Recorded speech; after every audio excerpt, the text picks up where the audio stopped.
Hello and welcome to Off the Pulpit, your sisters and brothers on Catholic SG Radio. It's good to have you back. My name's Andreacha. With me is Beatrice de Cruz, my co-host. Well, is this the first time you're watching Off the Pulpit or tuning in?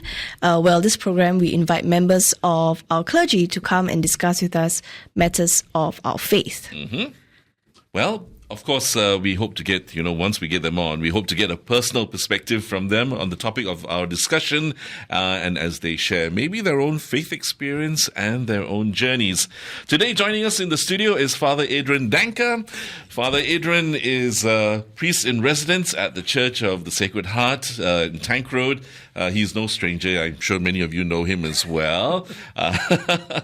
If not, maybe as a parent of one of your boys at SGI formerly. Father is also co-chair of the recently formed Archdiocesan Pastoral Council, which was just very recently launched and appointed by His Eminence Cardinal William Goh. And Father is also spiritual director and father ministering to the Catholic LGBTQ community in the Archdiocese. Father, welcome to Off the Pulpit. Good morning, Andre. Good morning, Beatrice. Good to be here. Thank you so much for joining us.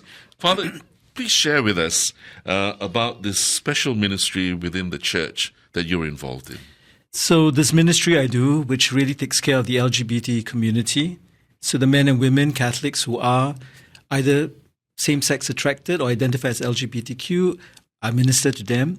But because it's always about the family, right, I also minister to the parents, in fact, some parents of children who are LGBTQ, right, or identify as same-sex attracted, or also who are transitioning right now.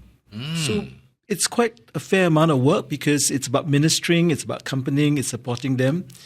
It's a rather slow work of walking with like Jesus walks with us. Really? I mean, it really actually brings this whole idea of synodality as well. Yes. To the fore, yes, right to the front. And as you mentioned, the family members are also involved. True. Right? And so that would take time for the family because not everyone finds it easy to accept that his or her child is LGBTQ persuaded. Yeah. And how much time does that take for you? I mean, So the work I do has two large areas primarily. Okay. First, of course, is the community meetings.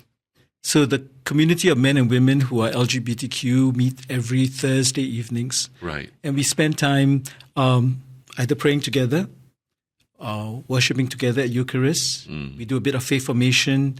We do a little bit about applying the church's teachings to real life in their own lives. Right.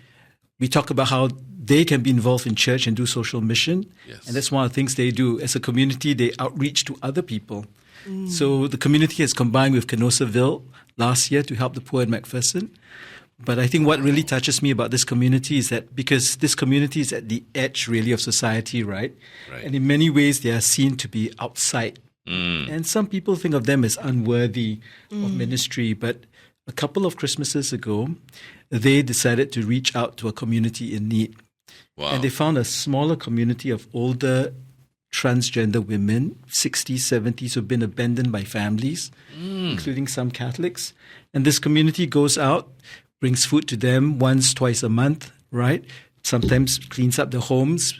And for the Catholics at Lent and Advent, prepare them for confession, in which I have the wonderful chance to hear the confessions. Right. But what else we do in the community is we also talk about how we want to go on retreats. We have recollections. And then with the parents, it's once a month we meet. It's a support group. The parents check in and share their stories of accompanying. Right. We give them some advice, but we also do a bit of faith formation, a little bit of praying together, a little bit of being community. Wow. Besides that, so that's the monthly meeting for parents, the weekly meeting for the LGBTQ Catholics. Right. But on the day-to-day, I find myself receiving phone calls from parents who would like to meet me and ask me for some help to accompany. So I listen to them, synodality, listen to them, try to journey with them. Sometimes it's a few meetings. Sometimes it's helping them to the point to understand their children. Sometimes it's helping them to connect with counselors, right?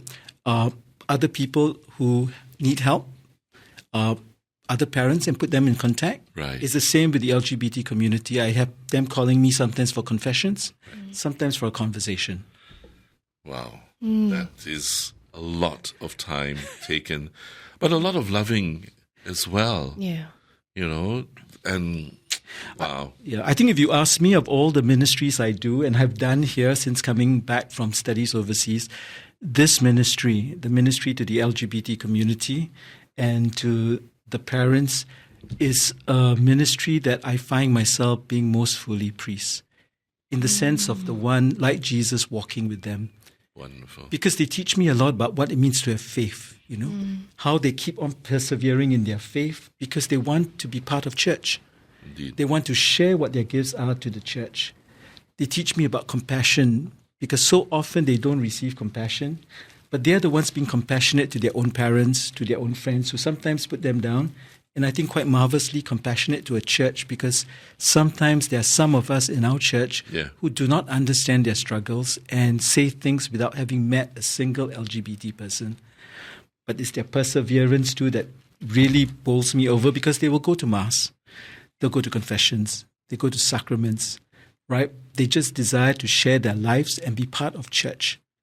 And the thing that really gets me is that they teach me to forgive. In spite of the many times they're put down, though their desire to want to forgive those who've hurt them and make a difference is something I learned. So they teach me to be a much better Christian. I think sometimes we ourselves get, disappointed with the way they are treated. Yeah. And you're right. They teach us that because as we, say, how can, if we are church, we're supposed to be loving, welcoming, but, they are the ones who are facing it. They're getting it face on. And sometimes charity is just literally thrown down the drain, sadly, right? And it almost doesn't exist for them. And we get angry for them. But they are teaching us. Yeah, teaching us. I often, when I do the talks, so part of the ministry is actually going out, right? And we've done a couple of talks to different parishes, sometimes to school principals, sometimes at different occasions we're invited to give talks or retreats, which we do give retreats quite often. The one thing I tell everybody is, our desire for most Catholics is that we want to help one another become saints. Right? Absolutely. So with our kids, we want them to grow up to be well with our spouses, with our students in school, our parishioners, right? Yes. But we don't forget we forget that with a community like the LGBTQ, that perhaps the gift of them in our presence is that they make us better Christians. They invite us to walk the talk. To say that if we truly love like Jesus, will we go that extra mile to sit down and talk with them? Will we invite them to prayer with us? Will we include them in ministry? Because by doing that, they make us better Christians and then shape us to become the saints that we're called to be. And I often scratch my head and I tell people I talk to, what if the Lord had sent someone into your life who's LGBT, child, friend, spouse, and you're asked to love even more, forgive even more, and learn to slowly accompany them in faith, right? So that they can live the chaste life and live the fruitfulness of the Christian life. But in the process, they're shaping us to be better saints. Correct. Because we become better Christians. Yeah. Wow. I think, Father, you definitely answered the next part of our question already a little bit on how they really, our friends also call us to be better saints, in our daily living. So could you share a little bit more on why were you drawn to minister to the LGBTQ members of our Catholic community in the Archdiocese? How did this journey begin for you? In all honesty, obedience. Obedience. So one day in SGI, because my former work was as the principal of St. Joseph's Institution, my Jesuit superior sends me a text to say, let's talk, because Bishop is looking for a priest to help begin this ministry. I think that you are the guy. Can we have a conversation? And so we began a conversation in a period of discernment. And after a period of discernment, I told him, I said, yes, I would be open and available to serve in this ministry. It began 7 years ago. And since then, working with them, I realized that this is a ministry that is, I think, greatly needed at this time. It's a ministry that not many people would want to say yes to because of, I assume sometimes it's the stigma, Yes. A lay person or a priest or a nun or a brother who does this ministry is labeled, right? Is labeled because you're walking with that community, right? The LGBT community. But I've decided to stay and work with this community because there's so much of God being present with them and realizing that in this ministry together, I often say when I give presentations, this presentation is not by me. It's with my sisters and brothers in this ministry, right? Yes. And the parents. It's us as the Christian community. Correct. But as we do it, we offer something back to the diocese. So one of the things I feel that perhaps why I've said yes to stay is because I'd like to work with this community to help them become beacons of light for the rest of us, but also to serve them because there's still so much to be done, to include them in church, welcome them, affirm them, and at the same time help the rest of us see that this community, it's not that they should be on the outside, or it's not that they should not come to the table of God, but actually they are our sisters and brothers. We share family resemblance. Absolutely. Right? People say, we are sisters and brothers, we're made in the image and likeness of God. And I often say yes, but they'll say, but the LGBT community, they are different. But I say, but if created in the image and likeness of God, we share family resemblance with them. Absolutely. And we share family resemblance with Jesus, who's the fullness of our humanity. Correct. Right? And that is with the likeness of God. So that's one of the reasons why I've said yes, because I think there is lots to be done, but it's lots to be done together. And it's really to help just not the LGBT community, but also the diocese, also to help us all walk that synodal way of listening to the Holy Spirit, walk the way of Jesus, and then to become church, God's people all together. I like that image that was recently given out in the document of the continental stage. That's right. You're talking about the tent? Yes, talking about the tent, enlarging the tent, right? Yes. Enlarging the space of the tent. Yes. And that's, I think, an important image for us to think about. Indeed. Will we have space for this community and other communities on the margins to be part of church? Right? Which leads me to my next question, really. I mean, do Catholics generally know that the Catholic Church has a ministry that reaches out to the LGBTQ community as well as their families? I think we are beginning to be a bit more prominent. When we first began, we kept it really quiet because there was a need to protect the community, to protect the people coming in, to safeguard their identities and their stories. Because the process, I think, for an LGBT person and even for a parent to come out and say, this is me, this is my son or my daughter, right? It's very difficult. The fear is of being put down, ridiculed, stigmatized, and being told you're not a child of God, you're unworthy, and being pushed out to the margins, right? And so I think in the initial years, we kept it really quiet. It was word by mouth, by word of mouth. Yeah. But in recent years, we've been going out a little bit more with talks to parishes and schools. And I think now there is some traction beginning where we are being invited by parishes to run talks, to give workshops, right? We have been going out to publicly say we have retreats for the parents. We have a website, an Instagram account, a Facebook account. Right. So we are beginning a process of saying as the members become more comfortable and the space is a safe space for them, we are also now able to move a little bit further out by saying the rest who are more comfortable to work, let's reach out.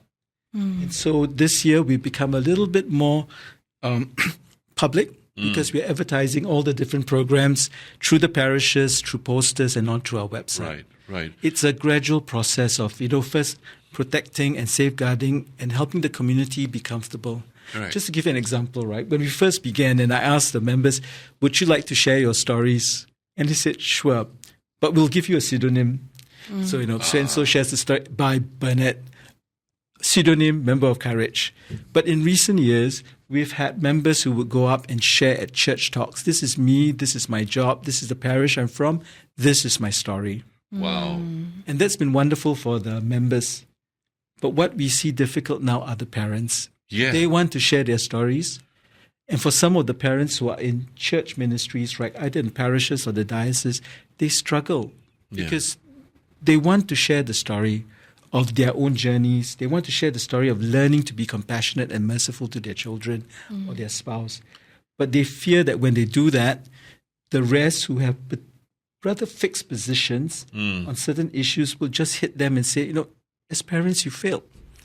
And so these good parents hold back, and it's tough for them. My dream, my prayer is that one day we can create that space where all of us would just listen, and listen not with positions first, listen with the posture of Jesus, who always listens. My tagline has always been, right, when Jesus talked to the Samaritan woman, he began by asking her for water. Yes. And I often say that the Lord knows this woman as a sinner, and yet he knew she had something to give. Yeah. If that was an LGBTQ person or a parent of an LGBTQ parent, do we still see goodness in them that we can say, boy, son, daughter, parent, right, share with me something? You're right. I mean, and just going back to that scene at the well, right? I mean, Jesus already knew that her life was questionable. Yeah, of course. Right? And he said it himself, the one that you're living with is not your husband. Yeah. And yet he treated her with dignity. Yes. And I think that is something that we all can continue to learn. Yeah. To treat each other with that dignity. So often, right, when we think about this community and the people who are LGBTQ, we reduce everything about them to the sexual act. And then we say the only way we can talk about them is in terms of right and wrong, in terms of the sexual act. And the entire giftedness of this person is reduced to that one singular act. But I find it worrisome because so many do that without realizing that not every LGBTQ person is having sex. Not every LGBTQ person is an activist. Yeah. There are many in our churches who come on Sundays, worship, they do ministry, right, quietly without blaring about themselves. Absolutely. But they are, in a sense, part of the community. Correct. But when we reduce it, we forget that the church's teachings, right, even the moral teachings, begin and is premised foundationally upon the dignity of the human person. Absolutely. So while the church is right, and the church's teachings is right, Yeah.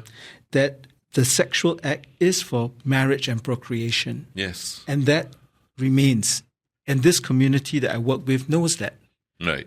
But I think what I have learned from them is that when we reduce everything to the sexual act and say this is the only way we can understand, we forget that this person standing before me with his story, particularly I think when he or she risks coming out to a parent or a school principal and say this is me, and we reduce it, we don't hear them. Yeah. And we forget. I think what we forget is something in the CCC, and I'm going to read this, okay? Yes. Because I think it's important for us to read. Yeah. In paragraph 2358 of the CCC, the Catechism of the Catholic Church, it states very clearly that the homosexual person must be accepted with respect, compassion, and sensitivity. Every sign of unjust discrimination in their regard should be avoided. This teaching, right, this teaching has been handed down to us, but I think so often it is forgotten. Yeah. It is really forgotten, and it's sad. The thing is, there are many who are, in a sense, scourged with pornographic addiction, alcoholism, gambling, even, going to red light areas. But that seems to be so much quieter, And yet, these people are still coming for Mass. And do we know them? Do we want to really know what is going on in their lives? I think if we had to, everybody had to go through a lie detector test before they went into Mass, nobody would be coming into church. And the reason we come, Pope Francis says, but the church is a hospital. It's a field hospital. Yes. Pope Francis says that, but Pope Francis said in a recent letter to Father James Martin, who does his own ministry to the LGBT Catholics.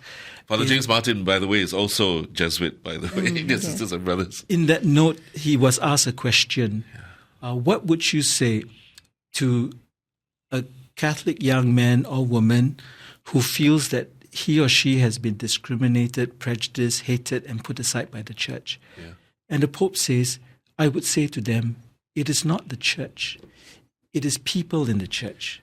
It's people who cannot understand you as a child of God. Yeah. And that, the Pope says, is the pain, that it is not the church. Because the image of the church is of a mother who gathers, right? Yeah. And in fact, if we think about it, I've been sitting with this since Advent, right? The opening reading at Advent last year from Isaiah was of all of us streaming up the mountain to the Lord's house. This image of a God who gathers in spite of our differences, our different giftedness, whatever race, language, or religion, whatever sexual orientation, the Lord gathers us, right? And I think it's that gathering that we may have forgotten, because everybody has a place at the table. And I think when Pope Francis said that, because he realized, I think, that many have been hurt. And it comes in simple ways where it's not being attended to, it's not being heard. Things are said without thinking that the person before them could be LGBT, right? Things are said to parents which hurt the parents, right? Inadvertently. So there is that question, yes, you're right, that really it is not the church that hurts. It is the people in church. Right. And that's why I think when we talked just now about the teachings of the church, the teachings of the church on homosexuality, and particularly in the light of the pastoral care of the person, is so much more nuanced and so much more, in a way, pastoral than we can ever think. Right. But it's always been reduced to a question of right and wrong, the sex that comes in the way first. That's right. Yeah. You know, Father, the image that you shared of her father gathering all his children, it sort of reminded me that you also have the role of a spiritual father in this ministry. Could you share with us what you do to minister to this community? I mean, often they would feel like judged and unwelcomed. They are not understood. So can you share your role as a spiritual father with us? A couple of things, yeah. One of the roles I play is to be father. And as a father, one of the key roles we do with children is to walk with them and to sit with them and to laugh with them, pray with them, and sometimes even cry with them. Yeah. And most of my work is to do that with the community. When we meet for our meetings or when we meet one-on-one, it's a lot of that accompaniment.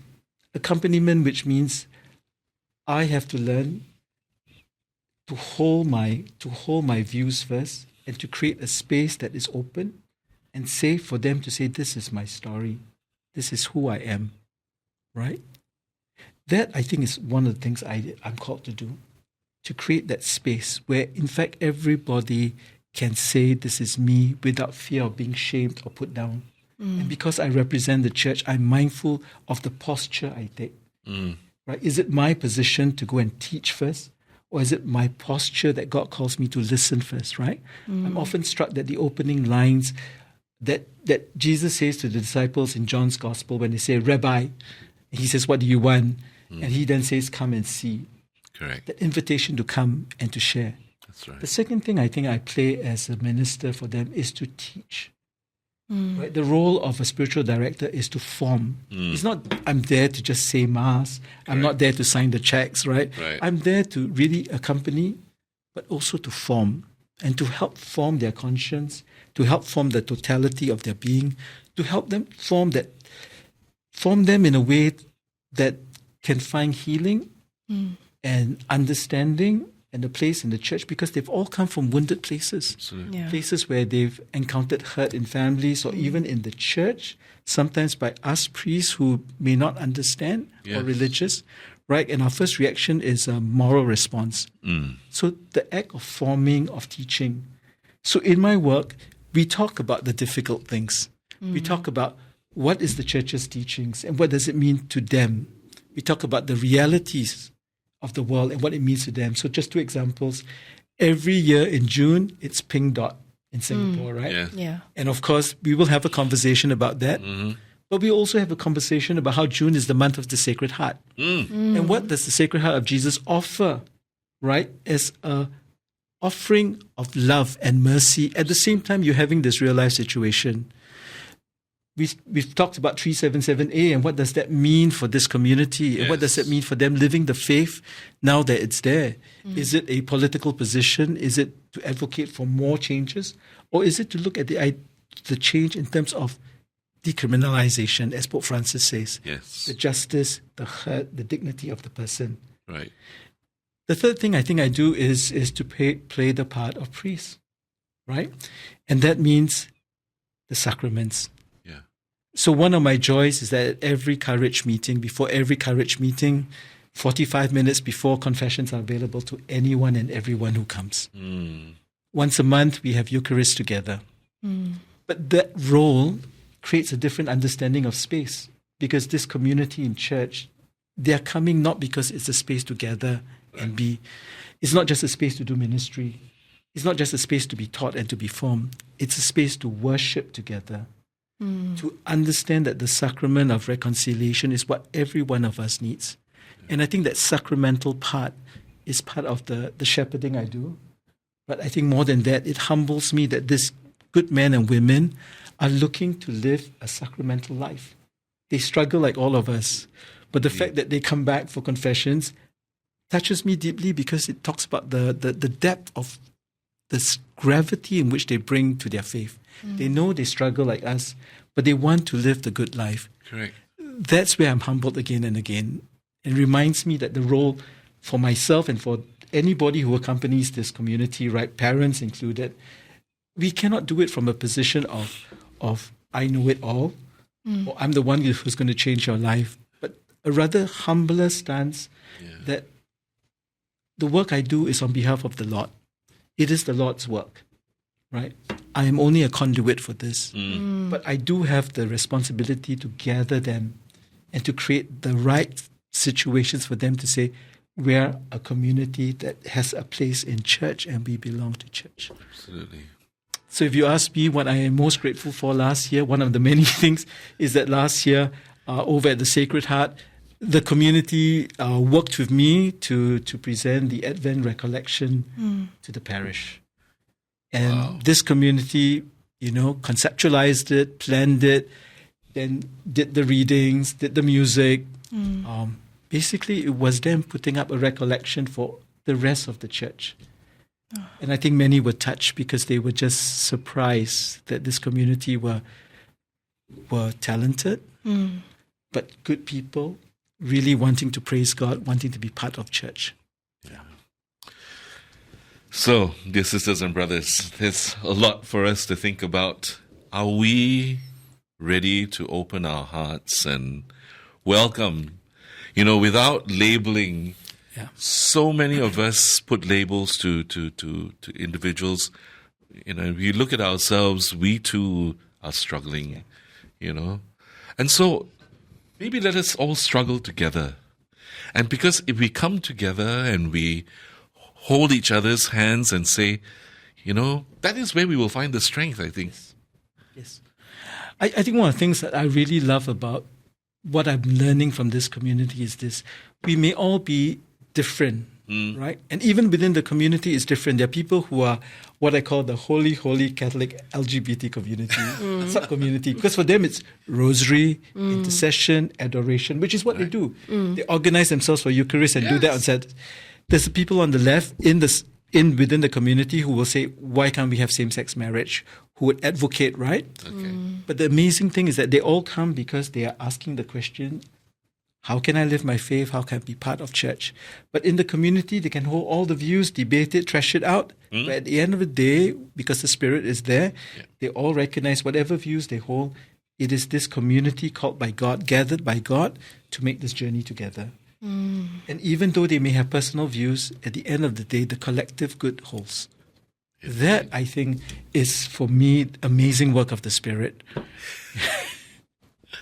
You can't deny that, Father. No, I can't. Sure. I can't. So, dear sisters and brothers, welcome to Off the Pulpit. If you just joined us, we have with us Father Adrian Danker.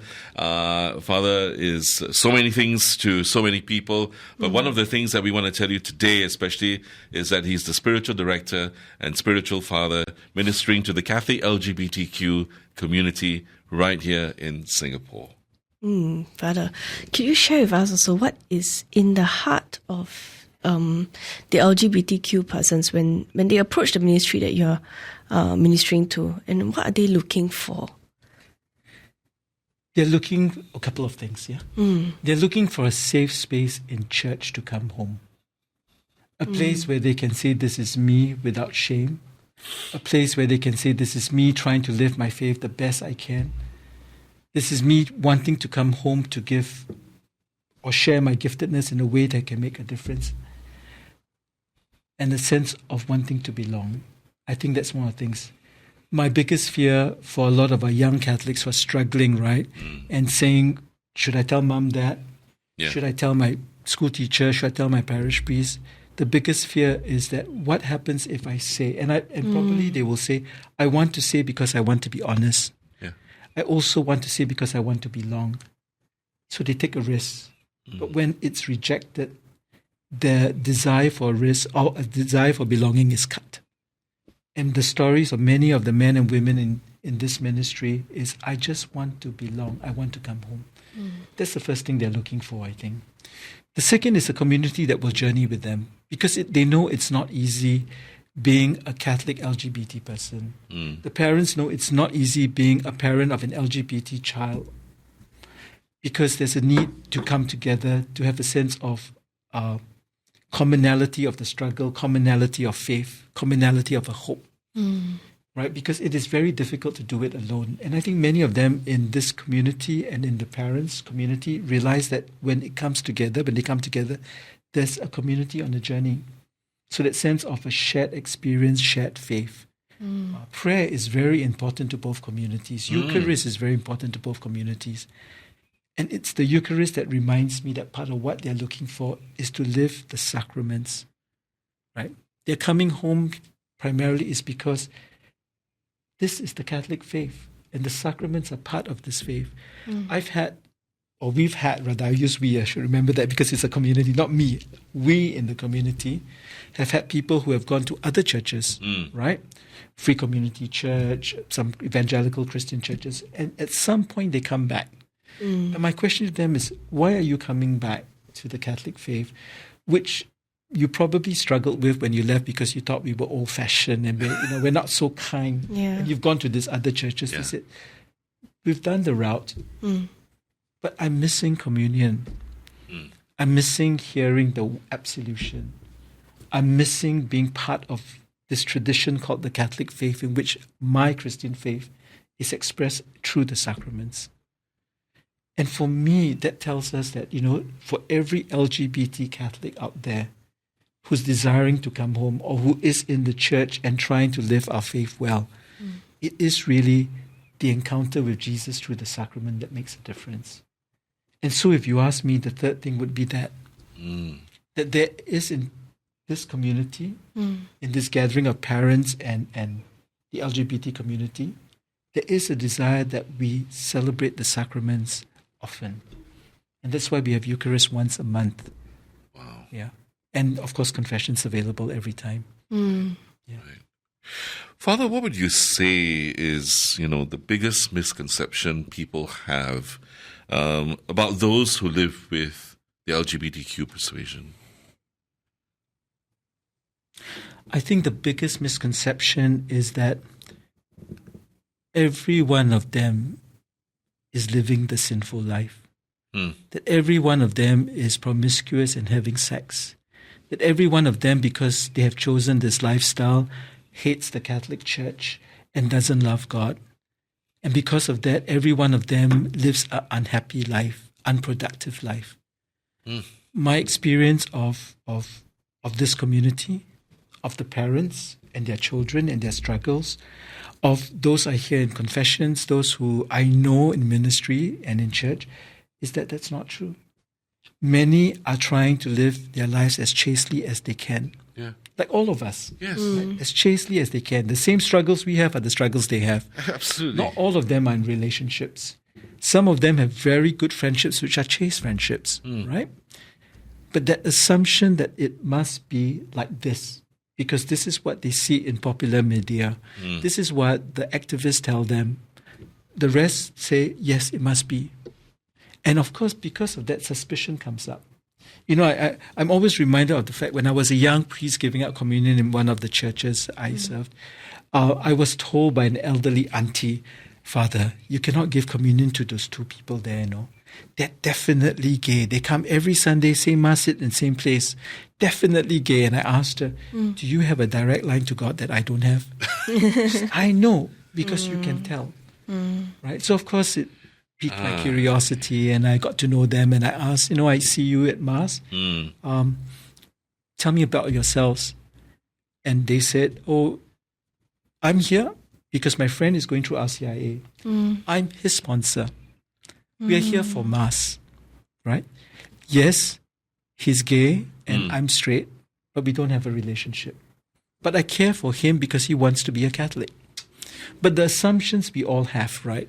And it's the assumptions and the lenses we use that actually cause a lot of pain and damage, because sometimes we think we know it all. Yeah.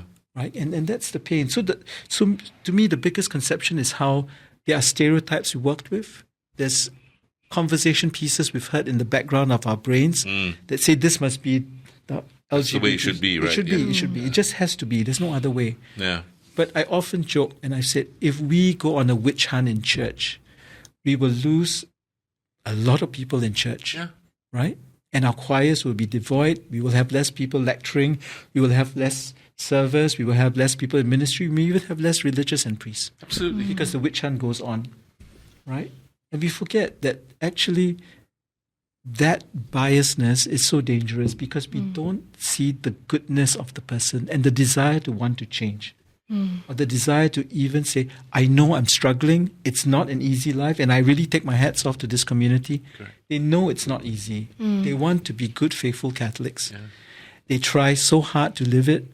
But I think because of this misconception, sometimes the rest of the church, right, becomes very bigoted. And we don't allow them to live their faithfully. We become obstacles in their way. Right? And sometimes some, I know, would say, but I am holding the moral ground. It's the right thing to do. I said, but have you heard their stories? Yeah. Have you maybe see in them the same sinfulness that you have? Correct. And maybe we should pause and be a bit humbler and see what God is trying to invite us to do.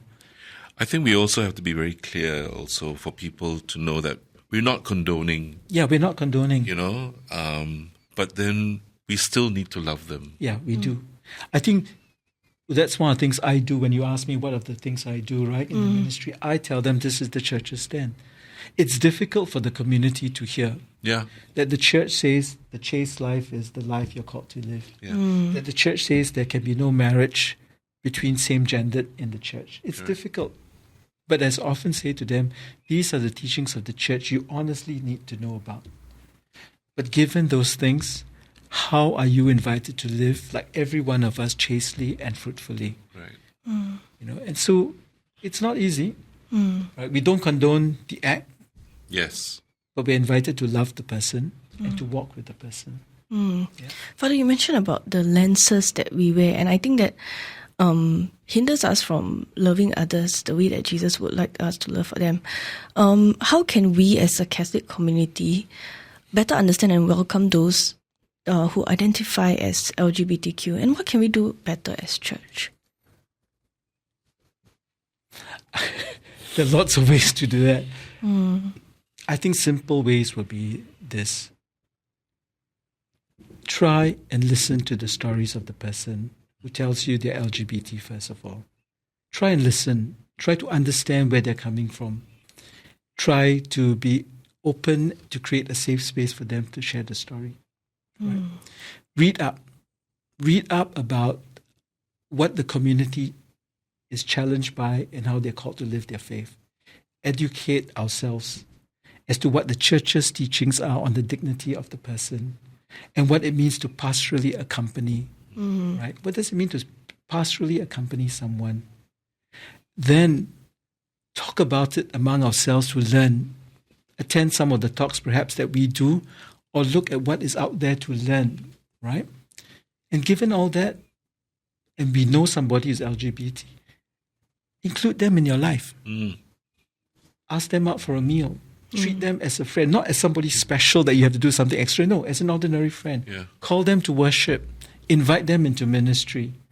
Remind them that God loves them and they have a place at the table, like all of us in a state of grace. remind them that they are called to ministry like the rest of us.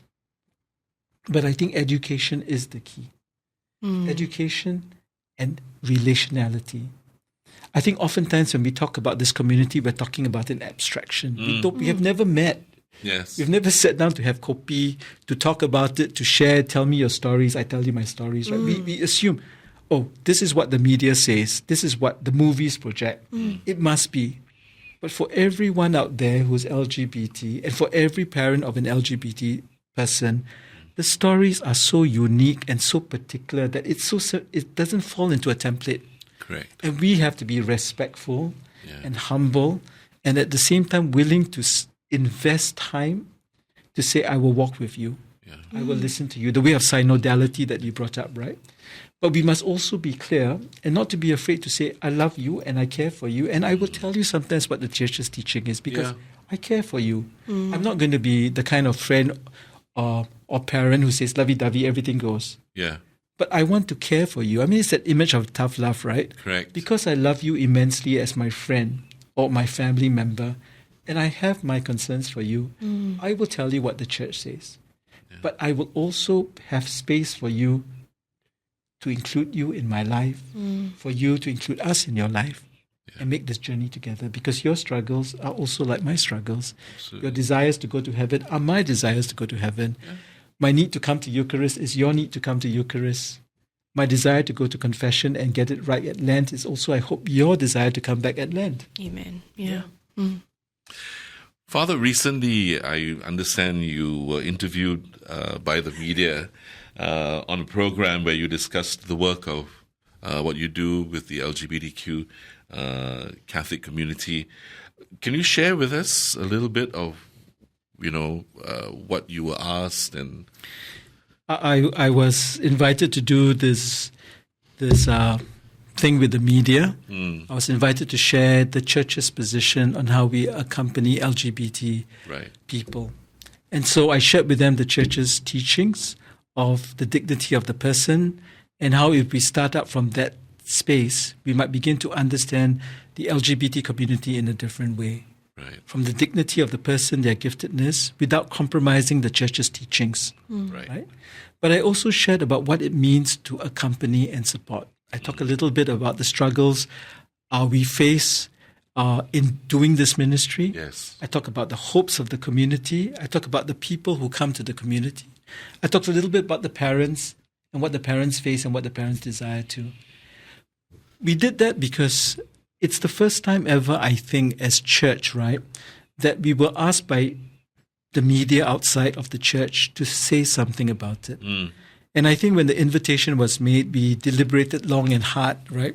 Because the ministries have been quite quiet. Yes. And this is really to take care and to respect the community. But we realize, because there's so many conversation pieces going around, right? We see many things, we hear many things, we say many things about it. Right.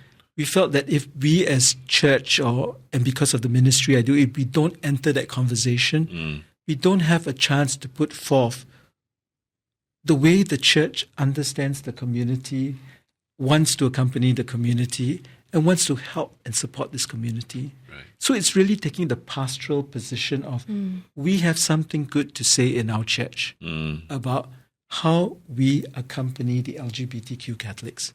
And that conversation piece is good because it might offer something to the rest of the nation. That's right. Of a way to converse. So, for example, one of the things I shared with them was that in the ministry I do, the importance of space to converse, the importance of space to hold differences, the importance of space as that time, that process of healing and understanding and slowly coming to terms to form a community that says, actually, we belong to church. It's something we can give back.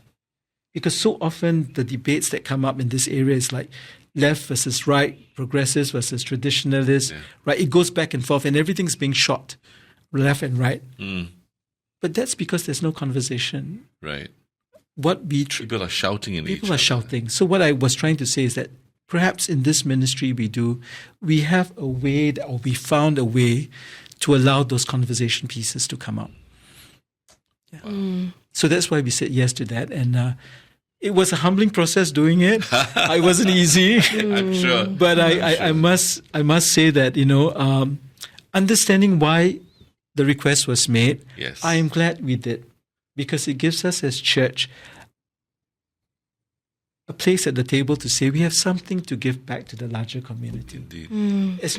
And I think that goes back to our understanding of church as sacrament, church as something that gives itself to the world to make Christ present, the message of Christ present, That's the message of Vatican II. I mean, we often say Vatican II is about modernizing the church, but actually the church remains faithful, as Pope Francis shows us, right? She remains faithful to her teachings, the Pope has. We're being invited to be more pastoral now. Why? Because that is the act of Christifying the world. Just as Jesus came to make the Lord present, in the pastoral way the church is called now, we make Christ present. Thank you for sharing that, Father. And indeed, dear sisters and brothers, we will keep you updated when that particular program, is made public for all to watch, read, see. We'll let you know. Yes. Okay? I'm sure some of us also might have some questions, and we would want to chat further about a little bit about this and all that. So, Father, how can we get in touch with you or the community if they have questions and things like that? So one of the things, of course, is access to the community and to myself. And we've been thinking about how to have an email that really allows us to have a sense that this community or anybody out there who may be searching to be part of church, right, comes in. So we look at a couple of email options, right? And we could always be the ministry, right? Something more factual. But we landed with my place. My place at catholic.org.sg, because that idea of place is important for an LGBT person to say, actually, this is my place. I have a place in church that hears me out. I have a place in church that welcomes me. I have a place in church where I can be myself. I have a place at the table of God. It's the same for the parents. We thought that would be a nice, simple way to remember, not a very difficult email. My place, as a parent, I come with other parents. My place where I belong to a community. My place where, in spite of what everybody might say about the way I parent, I'm still church. I'm still Catholic. I'm at home with God. So do contact us at myplace.catholic@catholic.org.sg. Yes, wonderful. Okay, so this is a big question, dear sisters and brothers, and I know, there might be some of you who are struggling to realize that we indeed do have a Catholic LGBTQ community with us, and Father is, ministering and really being a spiritual father to them. And the question is, can we make a place in our hearts? Who are we to say no to anyone who comes to the Lord, who wants to be gathered at the table and receive from the table the body and blood of our Lord, the Word of God, which is alive and active, Can we deny anybody their place? So we thank you for joining us this morning.